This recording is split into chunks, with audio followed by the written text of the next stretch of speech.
आजकल social media में अपने आप को भावी मुख्यमंत्री के रूप में झारखंड में जो प्रोजेक्ट हो रहे हैं, और वो कुर्मी समाज से बिलोंग करते हैं, और वो अकेला नहीं है, उसमें हमारे छोटी बहन महिला भी 2-3 गो है, और वो महतो समाज से ही है।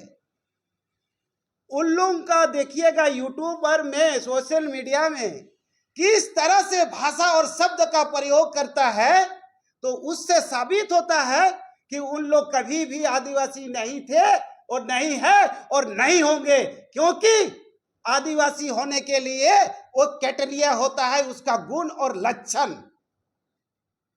तो क्या उन जो यूट्यूबर में जितने उन लोग आप लोगों के साथ जुड़ते हैं, उनकी शब्द किस तरह से प्रयोग करते हैं, संवैधानिक पद में रहने वाले हमारे सीएम को साथ किस तरह शब्द का प्रयोग किया है, वो सबके सामने में है।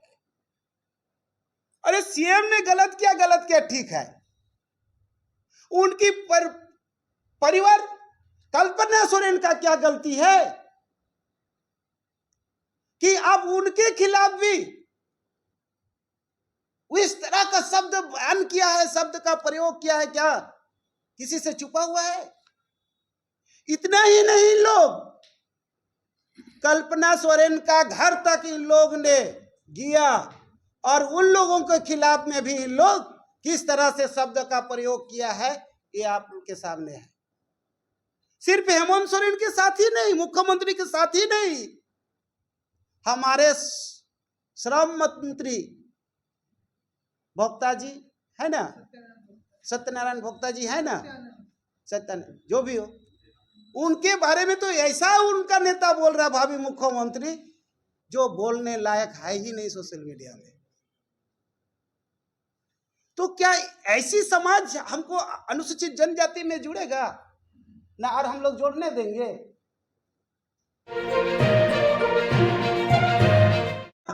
बार बार हम लोग सोशल मीडिया में देखते हैं, कभी कभी प्रिंट मीडिया में भी पढ़ने को मिलता है कि 1950 से पहले हम आदिवासी में थे। अरे यार, आप लोग 50 से पहले आदिवासी में थे, ठीक है, आप मान लिए थे। आप बोलते हो कि 50 में हमको साजिश और षड्यंत्र के तहत हटाया जाता है। मैं आप लोगों के माध्यम से कुर्मी नेताओं को सवाल करना चाहता हूं, कौन आपको हटाया जी? आपके खिलाफ में कौन साजिश किया, ये तो स्पष्ट करो। जहां तक 1913 का दहाई देते हो कि हमें प्रिमिटिव ट्राइब में रखा गया था, अरे इतना झूठ मत बोलो। आज आदिवासी समाज भी शिक्षित हो गए हैं, आप अपने आप को चालाक, चतुर, समृद्ध, शिक्षाविद, अकेले आप समाज नहीं हो, आज हमारा समाज भी शिक्षित हो रहे हैं, उनको भी इतिहास और संविधान का अध्ययन कर रहा है। आपको 1913 में वो जो हम पठारी क्षेत्र में हम आदिवासी वास करते आ रहे हैं, उसी क्षेत्र में आपका हिलकुड़ भी हमारे साथ रह रहे थे। अरे आज हम आदिवासी के साथ साथ हमारे झारखंड के मूल निवासी सदान समाज से जो रह रहे हैं एक गांव में, तो क्या वो सदान भी आज अनुसूचित जनजाति का मांग करेंगे? ये क्या हो सकता है? ये उनसे सवाल है। और जहां तक इन लोग बोलता है कि हम 1932 में थे, 1932 में दे, कभी कभी 1766-65 का बात करता है। अरे यार, सेंसस जो हमारा देश में होता है 10 साल के बाद भारत आजाद हुए, हमारा सेंसस होता है 1931 को। 1931 का किसी भी सेंसस और किसी भी आपका बंगाल हो, चाहे उड़ीसा हो, चाहे संथाल परगना हो, हमको दिखाओ कहां आप अनुसूचित जाति में सूचीबद्ध हो। 1931 का है ये एविडेंस। आपको तो एग्रीकल्चर कुर्मी के रूप में दर्शाया गया है, जो हिंदू धर्म से आप जुड़े हो। आपको कौन साजिश किया, कौन हटाया? दूसरा सबसे बड़ा सवाल, हमारा भारत स्वाधीन होने से पहले 1932 में सर्वे सेटलमेंट होता है।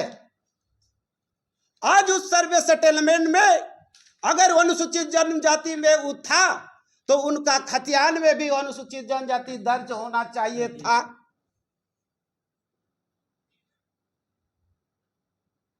तो आपका 1932 का खतियान में जो आपका दर्ज है, परिचय है, उसी को ना 1950 में दिखाएगा। ये आपके माध्यम से मैं उन लोगों को सवाल करता हूं। अंतिम सवाल, 50 के बाद जब हमारा देश स्वाधीनता होता है, हमारे देश के प्रधानमंत्री पंडित जवाहरलाल नेहरू जी प्रथम प्रधानमंत्री के रूप में होते हैं। उन समय हमारे बाबा साहेब भीमराव अंबेडकर जी के पास एक सरकारी आदेश तत्कालीन काका साहेब कालेकर, जो गुजरात के एमपी हुआ करते थे और एसटी आयोग का वो तत्कालीन चेयरमैन थे, नेहरू जी ने उन एसटी आयोग को